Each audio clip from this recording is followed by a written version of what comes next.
বিষয়ববীয়াসকল, এই গণ সমাৱেশত উপস্থিত মোৰ আই মাতৃতুল্য পিতৃ মাতৃতুল্য সকলো বয়োজ্যেষ্ঠ এই জনতা আৰু লগতে উঠি অহা প্ৰজন্ম মোৰ বন্ধুসকল, সকলো দিলে অসম চাহ জনজাতি ছাত্ৰ সন্থাৰ তৰফৰ পৰা সংগ্ৰামী অভিনন্দন জ্ঞাপন কৰিলো।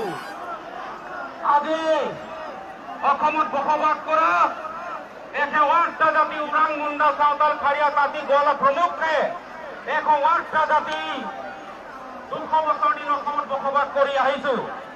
আৰু অসমত 200 বছৰ বসবাস কৰাৰ আমি অসমখনক বিশ্ব দৰবাৰত প্ৰতিষ্ঠা কৰিছো। আমাৰ পূৰ্বপুৰুষসকলৰ পৰা বৰ্তমান তাৰিখলৈকে চাহৰ উদ্যোগৰ জৰিয়তে বিশ্ব দৰবাৰত প্ৰতিষ্ঠা কৰা অসমখনৰ অৰ্থনীতিক, অসমখনৰ ৰাজনীতিক, অসমৰ কলা কৃষ্টি সংস্কৃতি আৰু অসমৰ ভূমি ৰক্ষাৰ ক্ষেত্ৰত এই জনগোষ্ঠীটোৱে বিভিন্ন সময়ত নিজৰ ভূমিকা কিন্তু পালন কৰি আহিছে। কিন্তু এই জনগোষ্ঠীটোক বসবাস কৰা এই জনগোষ্ঠীসকলক যি ধৰণৰ নিজৰ প্ৰাপ্য অধিকাৰ সন্মান জীয়াই থকাৰ যিটো অধিকাৰ পাব লাগিছিল, আজি এই 200 বছৰত কিন্তু পোৱা নগ'ল।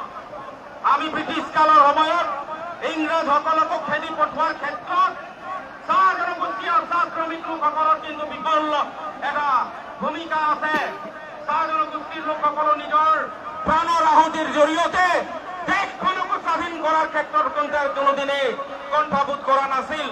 কিন্তু স্বাধীনতাৰ পিছত আশা কৰিছিল যে দেশৰ অন্যান্য জাতি জনগোষ্ঠীয়ে বৰ্ণবাদী লোকসকলৰ দৰে সন্মান আৰু অধিকাৰ জৰিয়তে জীয়াই থাকিব পাৰিব।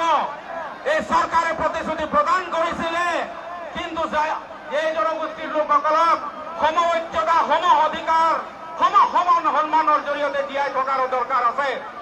ভাৰতৰ সংবিধানে দেশৰ প্ৰতিগৰাকী নাগৰিকক নিজৰ সম অধিকাৰ, নিজৰ সম বিকাশ, সম সন্মানে জীয়াই থকা কিন্তু সদায় প্ৰদান কৰি আহিছে।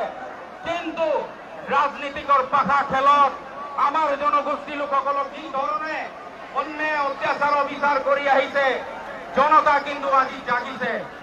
বিগত সময়ছোৱাৰ